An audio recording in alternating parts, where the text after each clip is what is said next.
अस्सलाम वालेकुम वरहमतुल्लाहि वबरकातुहू। उम्मीद है कि तमाम दोस्त अहबाब खैरियत से होंगे। आज एक इंतहाई आम मौजू पर गुफ्तगू करना चाह रहा हूँ और एक छोटा सा पैगाम तमाम यूट्यूबर्स के लिए लेकर आया हूँ और तमाम सामीन के लिए। देखें, आप इस चीज़ से इनकार नहीं कर सकते कि इस दौर में इलेक्ट्रॉनिक मीडिया का असर नहीं या इफेक्ट्स नहीं है। इलेक्ट्रॉनिक मीडिया एक ऐसा प्लेटफॉर्म है जो आपकी सोच, आपके फिक्र और आपके कारोबार, आपके पैसे को मुख्तलिफ तरीके से जो है डील कर रहा होता है। मिसाल के तौर पर पिछले दिनों मेरी एक दोस्त से मुलाकात हुई तो वो कहता है, यार मैंने ना 3.5 लाख की एक मशीन लेकर आया हूँ, अब वो मुझसे चल नहीं रही और दोबारा कंपनी से रब्ता किया है सेल के लिए उन्हीं को, तो उन्होंने कहा भाई हम तो लाख की भी नहीं देंगे। कैसे मंगवाई, कहाँ से मंगवाई? जी वो डस्का से लेकर आया हूँ। मैंने एक चैनल पर जो है देखा, वो उसने मोटिवेट किया, वहाँ से मुझे मोटिवेशन मिली तो जो है ना मैंने इस कारोबार को करना चाहा। देखें, सबसे पहली बात, इंसान हमेशा लालच में मारा जाता है। हमें कोशिश करनी चाहिए इज्तिमाई तौर पर कि हम लालच को छोड़ दें। बात यह है, वो यूट्यूबर्स जो अपने लफ्ज़ों को फरोख्त करके, जो अपनी गुफ्तगू को फरोख्त करके सिर्फ़ और सिर्फ अपने व्यूज़ बढ़ाने के लिए गलत इन्फॉर्मेशन जो है वो दे रहे होते हैं, फैला रहे होते हैं, तो क्या आपने कभी सोचा कि आपकी वो गलत इन्फॉर्मेशन अगर उस पर किसी ने इम्प्लीमेंट किया, किसी ने उसको अप्लाई किया, तो उससे उसका क्या नुकसान हो सकता है? तो फिर उसके बाद मैंने खुद जो है ना यूट्यूब के ऊपर जाकर थोड़ा सा कारोबारी आइडियाज़ को सर्च करना चाहा। तकरीबन 10 से 15 मिनट वो मैंने सर्च किया तो उसमें मुख्तलिफ थंबनेल्स मुझे जो सामने मुझे नज़र आ रहे थे स्क्रीन पर, वो बड़े अजीब से थे। आप खुद सोचें, क्या 20,000 रुपया लगाकर रोज़ाना 1 घंटा काम करके 4 लाख बंदा कमा सकता है? बिल्कुल नहीं। खुदा के बंदो, 4 लाख की तो चोरी भी करनी हो तो वो भी 1 घंटा प्लानिंग करनी पड़ती है, 1000 बार सोचना पड़ता है। तो पता नहीं किस किस तरह के टाइटल देकर आवाम को, जो लूटने के बहाने धोखे देकर आवाम को लूटा जा रहा है। ऐसे ही ये 10,000 की मशीन ले आए, आपकी कई नस्लें खाएंगी। खुदा के बंदे, अगर कई नस्लें खा सकती होती तो तू यूट्यूब के ऊपर आकर क्या अपनी वीडियोस बनाकर क्या कर रहा है? तू उन डॉलर्स के चक्रों में क्या है? क्यों नहीं तू ही खुद वो मशीन 10,000 की लाकर जो है कई नस्लों का कारोबार बना लेता, कई नस्लों तक जो है वो आपका रिजल्ट चलता रहता। जी ये 50,000 की मशीन ले, घर बैठे बिल्कुल सारी जिंदगी आसान गुजारे। कैसे आसानी होगी? खुदा के बंदे, एक जो है चीज़ मार्केट में सेल करनी हो ना, कोई एक चीज़ आप करियाना की ले लें, कोई ले लें, गारमेंट्स की ले लें, ठीक है, आप एक शर्ट ले लें, टी शर्ट ले लें, अगर आप उसको मार्केट में सेल करना है तो 1000 जतन करने पड़ेंगे। हर एक अपना टैलेंट है, हर एक की अपनी सलाहियत है।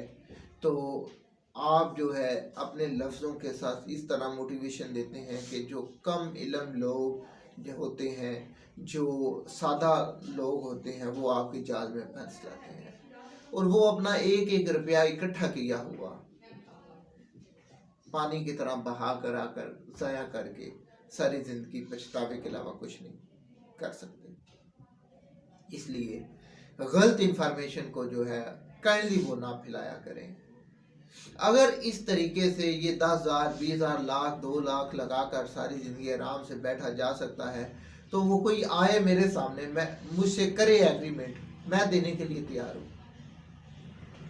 ये सब धोखेबाजी है, ये फरेब है, ये मकारी है, ये उनकी चालें हैं सिर्फ और सिर्फ अपने चैनल्स को प्रमोट करने के लिए। और सादा लोग इंसान जो है वो उसमें उस जाल में फंस जाते हैं और अपना पैसा बर्बाद कर देते हैं। और उसके बाद जो उनकी स्किल्स होती हैं, फ़र्ज़ किया कोई इलेक्ट्रिशियन है, कोई प्लम्बर है, कोई मिस्त्री है, कोई कारपेंटर है, कोई भी जो जिसकी स्किल है, आप उसको भी डिवाइड कर देते हैं। जब स्किल्स डिवाइड हो जाती है, मुंतशिर हो जाती हैं, तो वो क्या कहते हैं ना, इधर के रहे ना उधर के रहे। मिसाल के तौर पर एक डॉक्टर है, उसको आपसे वो बिल्डिंग का प्रोजेक्ट दे दें, उसके बोले इसमें अरबों का मुनाफा है, ये बिल्डिंग का प्रोजेक्ट, ये एक नक्शा दे देंगे, एक स्ट्रक्चर है, इसके ऊपर आपने बिल्डिंग को बनाना है, वो बना लेगा? नहीं बना सकता, उसकी स्किल्स ही नहीं है, उसकी महारत ही नहीं है, उसकी फील्ड ही नहीं है। कैसे मुमकिन है कि जो जिसकी फील्ड ही नहीं वो दूसरी फील्ड में जाकर जो है फौरन जो है वो लाखों अर्न करना शुरू कर दे? अंदाजा लगाएं, वो जो डॉक्टर बना है उसने 20-25 साल अपने जो है वो सर्व किए हैं, उसने 20-25 साल अपने लगाए हैं अपनी फील्ड में, तब जाकर वो नब्ज देखने के लिए काबिल हुआ है। और आप कह रहे हैं जी ये उठाए मशीन, ठीक है, ये बिल्डिंग का प्रोजेक्ट लें तो आप देखो मालो माल हो जाओगे। ऐसे धोखों से इस कौम के नौजवानों को खुदारा ना तबाह करें। ये ऑलरेडी जो है कौम माशी तौर पर बहुत कमज़ोर है, बहुत कमज़ोर है, लेकिन हमने जो है मज़ीद धोखों के ज़रिए, हमसे मुराद यही कि जो लोग गलत इन्फॉर्मेशन फैला रहे हैं, जितमाही तौर पर मैं ये कहूँ कि मैं उनमें नहीं, मैं भी ज़ाहिर बात है यूट्यूब के ऊपर आकर ही अपना पैगाम जो है आप तक पहुँचा रहा हूँ, लेकिन खुदारा आप ये बात सबसे पहले ज़हन में रखिए, आप मुसलमान हैं और झूठे से अल्लाह ताला नफ़रत करता है। आप अगर अपना थंबनेल इस तरह का लिखोगे जो सारे का सारा झूठ पर मबनी होगा, तो कैसी बरकत होगी? आपको हज़ारों डॉलर भी आ जाए इस कारोबार के ज़रिए, कोई बरकत नहीं होगी, आप वही हाथ पे हाथ मारते रहोगे। इसलिए वो सामीन जो हैं या जो आइडियाज़ नेट से सर्च करते हैं, वो भी कम से कम अपने दिमाग के ऊपर बोझ डालकर सोचा करें कि ये जो कहने वाला जो कुछ कह रहा है क्या ये दुरुस्त है। हमें वो अंधा एतमाद बिल्कुल किसी के ऊपर नहीं करना चाहिए। ले जी ये मशीन भी वह यहाँ जहाँ से मिलेगी उसका भी नंबर मिलेगा, फैक्ट्री वाले का भी नंबर मिलेगा, माल भी हम फरोख्त करेंगे, तुमने सिर्फ बना कर देना है।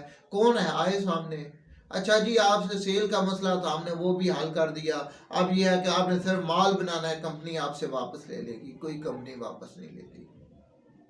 अगर इतना देखें लाखों का प्रॉफिट हो तो कंपनी को क्या ज़रूरत है? वो क्यों नहीं खुद एम्प्लॉय 4 और जो है 20-20 हज़ार पे रख लेती? जहाँ पे 10 बंदे काम कर रहे हैं 10 और रख ले 20-20 हज़ार पे, 2 लाख दे ले, तो वो जो महाना करोड़ों का ख्वाब है वो दूसरों के घर कौन जाने देता है ऐसे?